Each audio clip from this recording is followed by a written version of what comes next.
Andei por tantos lugares, pisei tantos chãos, encontrei tantas pessoas, falei tantas palavras, cantei tantas canções, escutei tantas histórias. Mas hoje, eu gostaria que o resumo do meu Hosana, que eu tivesse a oportunidade de contar a vocês, de partilhar com vocês, um dos momentos que eu mais pude aprender sobre a vida, sobre a simplicidade, sobre o amor, sobre a fragilidade, sobre Deus. Dona Ana, a senhora tem prótese de dente?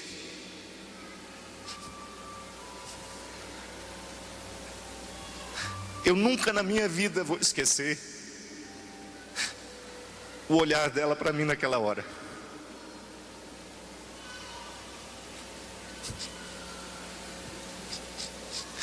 Era como se ela me pedisse socorro. Eu não sei o que é usar uma prótese de dente, eu não tenho isso. Mas não deve ser nada fácil para a gente tirar isso na frente dos outros, é?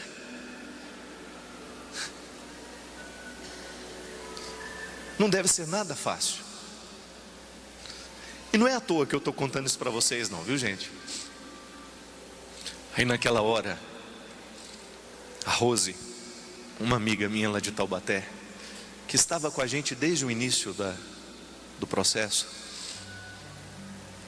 Sabe quando uma pessoa tem um espírito capaz de contornar tudo? Você não é por acaso. Você é o acúmulo de acontecimentos, de histórias, de sentimentos, de pessoas que passaram por você, de pessoas que ficaram em você. E eu sou isso. Andei por tantos lugares, pisei tantos chãos, encontrei tantas pessoas, falei tantas palavras, cantei tantas canções, escutei tantas histórias. Lá estava a Dona Ana, 1,5 kg de laque no cabelo, toda trabalhada no marrom, chiquérrima. E ela ainda me disse assim, no telefone, se você soubesse como eu estou bonita, você teria passado aqui para me ver. Isso antes de sair de Taubaté, mas eu estava muito atrasado, não tinha como.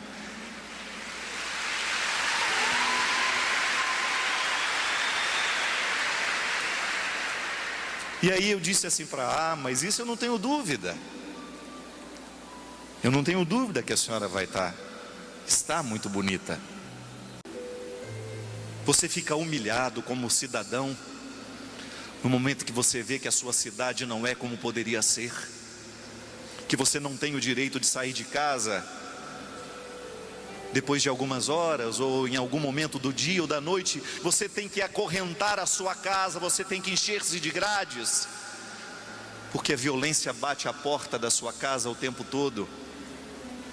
Você se sente humilhado no momento em que você tem que desconfiar de todo mundo que se aproxima. A gente já não trabalha mais a partir daquele bom senso de acreditar que você está chegando perto de mim porque você quer o meu bem.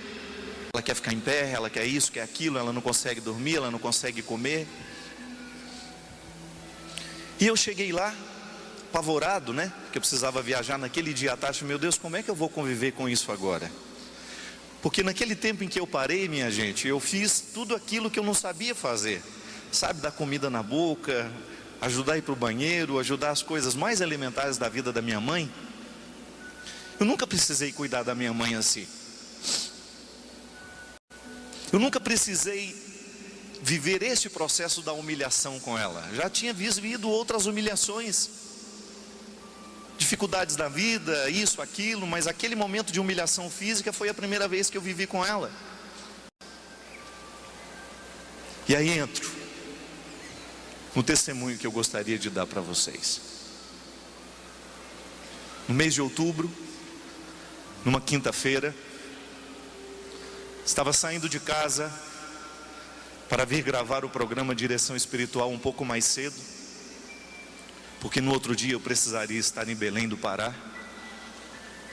Quando de repente, chegando já aqui, telefonaram para o Cláudio, que é uma pessoa que sempre vem comigo. Cláudio parou, olhou para trás e disse assim: padre, sua mãe está sendo socorrida agora pelo resgate. E aí eu descobri, quando eu entrei dentro da minha casa da minha mãe, que eu sabia que eu precisava ter uma conversa com ela. Falei: mãe, eu posso conversar um minutinho com a senhora? Ela: pode, meu filho. Aí saiu todo mundo, estava meu tio, irmão dela lá, meu irmão. Fiquei a sós com ela. Mas sabe quando você não sabe o que vai dizer? Sabe? O que eu vou fazer? Vou puxar a orelha dela? Falei: mãe, não dá? Não tem jeito mais? Aí eu descobri que naquela hora, minha gente, eu não precisava ser o filho dela. O que minha mãe esperava de mim é o que desde o início da doença não tinha dado: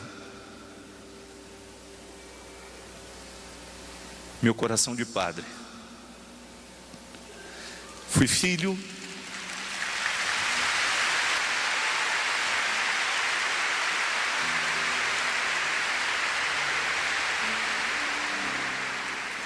Aí eu descobri o quanto que a presença de Jesus em mim pode fazer a humilhação acabar. É força do ministério sacerdotal fazer a humilhação perder o poder. Um lugar provisório de transporte para levar o paciente até uma cama. Fiquei lembrando do meu tempo que eu tive hepatite. O dia que a gente tem uma indigestão, não é verdade? O mal-estar que você fica. Por que a senhora não está querendo ser miserável? Por que a senhora está com tanto medo de ser humilhada? Por que a senhora está com tanto medo de sofrer? Por que a senhora está com tanto medo dessa perna quebrada? Ela me disse: é porque eu tive 8 partos normais, mas eu não senti a dor que eu senti, padre. Estou com medo de sentir dor. Eu estou com medo de não ficar boa. Eu estou com medo de não conseguir ficar de pé mais. Eu estou com medo de morrer. E começou a chorar. Começou a chorar como se fosse uma criança indefesa. Aí ela me olhou e falou assim: você me dá uma bênção? Você pode me dar uma bênção? Porque o grande problema não é a humilhação. Humilhados todos nós seremos, porque somos imperfeitos. Nós ainda vamos ter notícias de muitas coisas ruins, injustas, que vão acontecer no Brasil. Ser humilhado vai fazer parte da nossa vida. Nós vamos continuar adoecendo, as coisas vão continuar dando errado para nós. O problema não é a humilhação, o problema é o tempo que a gente permite que ela dure dentro de nós. É a não reação.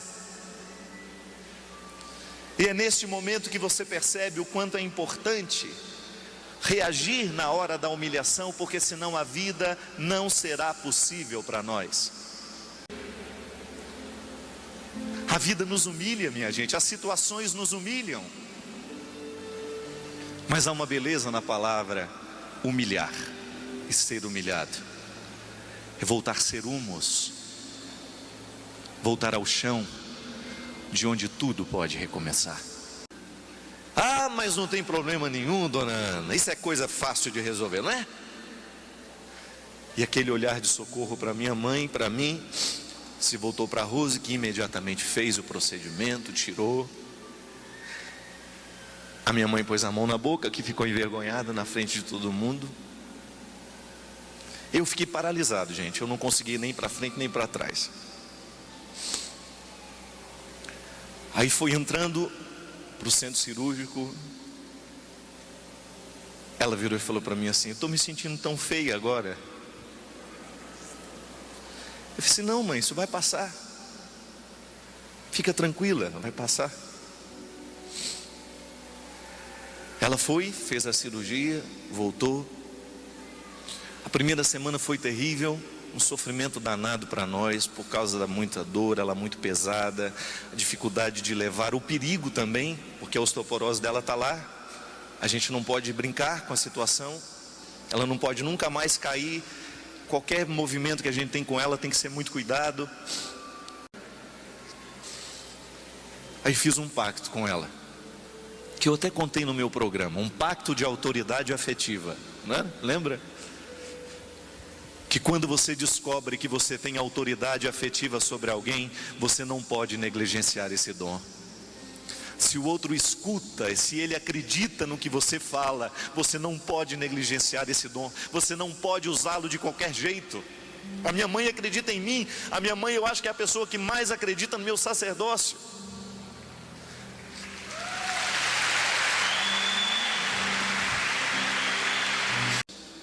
Aquele dia inteiro de dor, de humilhação, ela não podia se mover.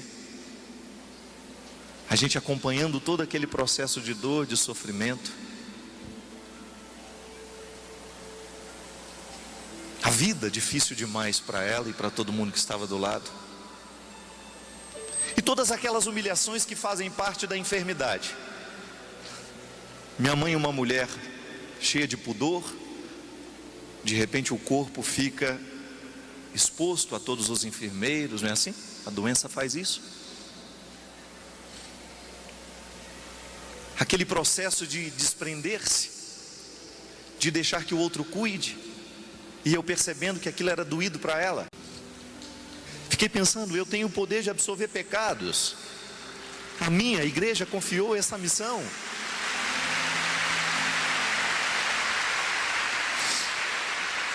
A minha igreja confiou o poder de dar a unção dos enfermos. A minha igreja confiou a possibilidade de trazer a presença real de Jesus na Eucaristia. Os sacramentos diminuem o poder da humilhação no homem, na mulher. Os sacramentos diminuem o poder de tudo aquilo que nos humilha. O pecado nos humilha, eu vou lá, confesso o meu pecado. A doença me humilha, posso receber a unção dos enfermos, que não é mágica, mas é a ação sacramental de Deus em mim, me recordando que a doença pode ter sentido, que a doença não pode ser o lugar da minha perdição, é o lugar da minha salvação, porque é nela que eu descubro o valor da vida, e que eu começo a articular a vida de uma forma diferente. A sequência dos acontecimentos. Existem acontecimentos que nos humilham. Uma condição miserável toma conta de nós, naquele momento em que nós já não podemos mais agir. Está em mim, está no meu corpo, está na minha alma. Porque a doença humilha. Mas ali havia um motivo ainda maior para que as pessoas pudessem se sentir humilhadas. Tinha ali pacientes de câncer, uma senhorinha toda carequinha, que depois eu fiquei sabendo, câncer no fígado, 3 dias na maca, porque não tinha uma vaga para ela.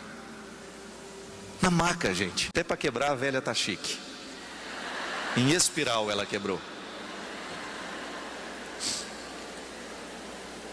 E o grande sofrimento da minha mãe ali era a dor física mesmo.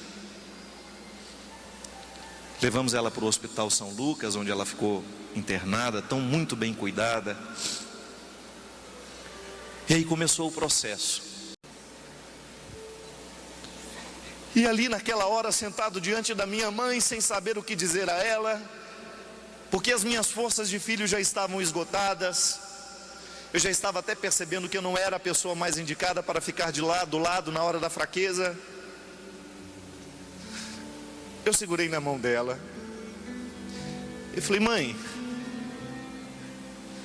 foi a senhora que me ensinou isso que eu vou dizer agora. A senhora sempre me ensinou que o momento que nós mais percebemos Deus na nossa vida é no momento da nossa miséria. Por que a senhora não está querendo ser miserável?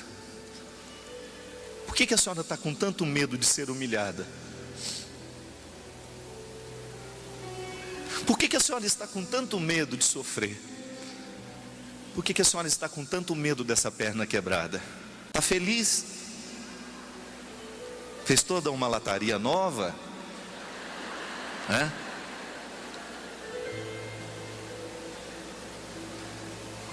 Eu não conseguia acreditar que aquela mulher que até então estava feliz, preparada para uma festa, agora estivesse sendo resgatada.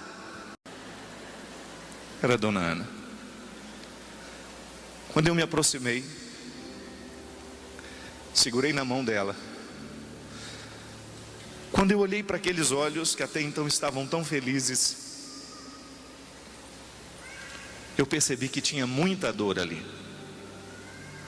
Muita dor.